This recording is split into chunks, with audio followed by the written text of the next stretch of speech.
so we're going to be working on some deadlifts with Josh today. One of the things that we were noticing as he was lifting earlier is that he has a tendency to round his upper, mid, and lower back as he's lowering the bar.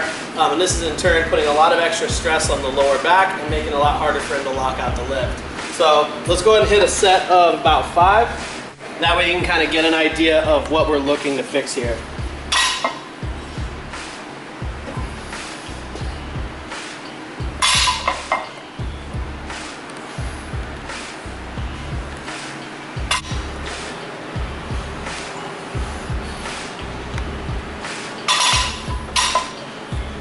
Good. So you go ahead and sit down and kind of keep your position right here. So we're trying to fix, as you can see, he's got this rounding all through the back here. And what that's doing is it's effectively shutting off his ability to use his hips. His hips currently lie. And so that's going to make his lockout, his hips currently lie, they need to be more honest. It's going to make his lockout a lot weaker, make it a lot more difficult to finish the lift. And it makes actual exercise significantly more dangerous. So thank you for doing 5 of those for the sake of education. All right. I appreciate it. I'm glad you guys would let me put myself in danger. What we would like to see instead is that the movement as we're going through range of motion is simply just a hinging here at the hips. And so this is called a hip hinge, Adrian, so you can remember for the future.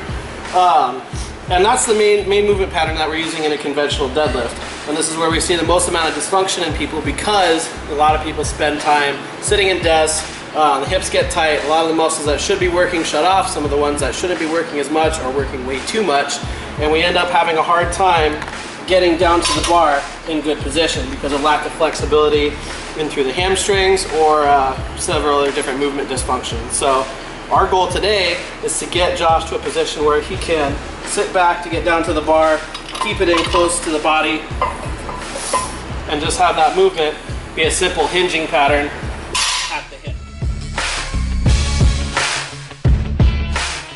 So how we're going to go about doing that, I've got a band rigged up over here. What we're going to do is use a little bit of distraction. This is a technique called RNT training, or Reactive neuromuscular training. We're using the band as a form of external feedback for where the hips need to be throughout the range of motion. So this does 2 things. One, when we're performing the lift, if you don't have good positioning, you're going to fall over backwards. And so this forces you to learn how to counterbalance your weight over your base of support or your midline of gravity. The other thing that it does is as you're performing the lift, it gives you resistance forward and helps remind you to fire the hips through to lock out instead of rounding the lower back. So what this is going to do is it's going to give Josh some external feedback for where he should be in space and where his strength should be in the lift. So we're going to set this up on him and we're going to see what improvements we can make in his form.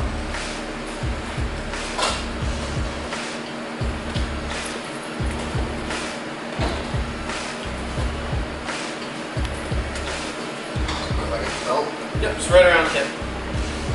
So kind of walk forward to it a little more. We're going to have a good amount of tension on there. It's not a super strong band. It won't break, hopefully. It'd be awesome if it did. I wasn't nervous about it breaking until you said that. Oh, it's fine. It's from Fred Myers, so it's legit. Oh, I see it ripping. Sit back. Yep. So you want to bring the bar right close to your shins. Go ahead. Okay, so come down slow. And stick your ass out like you're getting paid for it.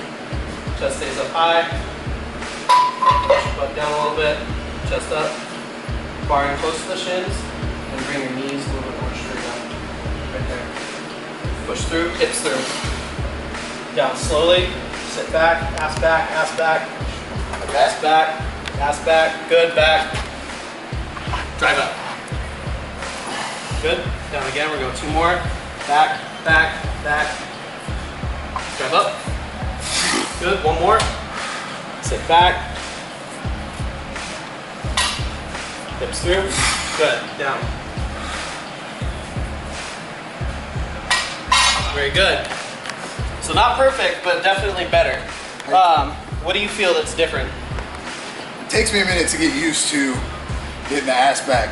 I have the fat butt disease, and you talk about it sitting too much. So that was just took me a minute.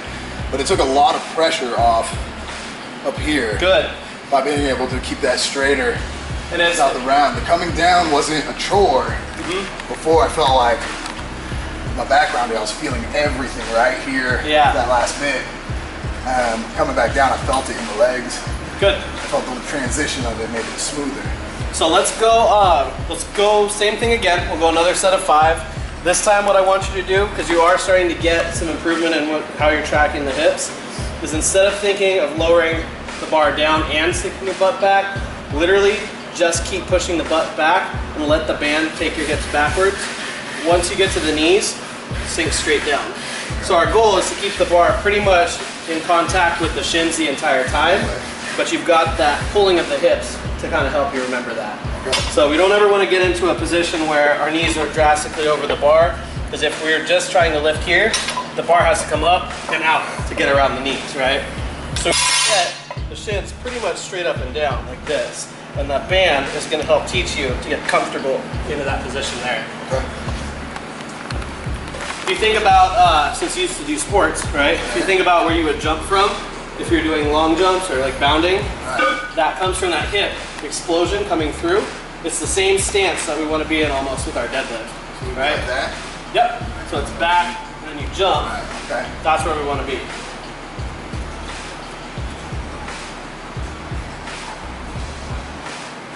Good. So bring the bar into touching with the shins, just as a point of reference. Good. Tight. Sit back. Back. Good. Push the chest out. Slow. Slow. Drive the hips through. Good. There we go. Much better. Sit back. Slow. Drive the hips through. Good. We'll go 2 more. Sit back. Good. 1 more. Sit back. Keep this tight. Good. Done. Way better. So what do you feel different? That one, I mean, coming up was just super easy. Good. Firing through. I mean, that weight was nothing, it felt like.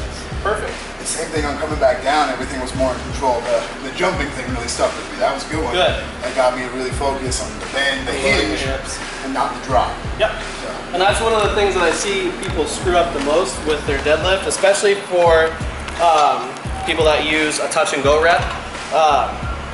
They don't pay very much attention to how they're lowering the bar. What ends up happening is you get lowered into a suboptimal position when the first one was perfect, right? And they're like, oh God, I'm finally done.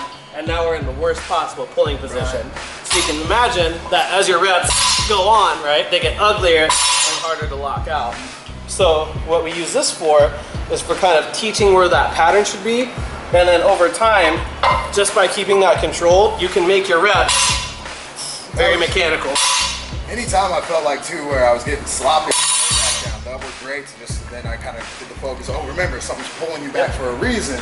Exactly. So then to let that go. Yeah, no, I really like that. That's a good one. So this would be, and kind of how we would program this for someone like you. This would be a variation that we would use just to kind of get you familiar with that pattern. You may even just leave a band on for the first few weeks of deadlifting until you can really get a feel for where that needs to be. This will also help to address some of the tightness in through the hamstrings. So by getting to train through a full range of motion with a good movement pattern, we'll start to break up some of those bad tight patterns in through the hips.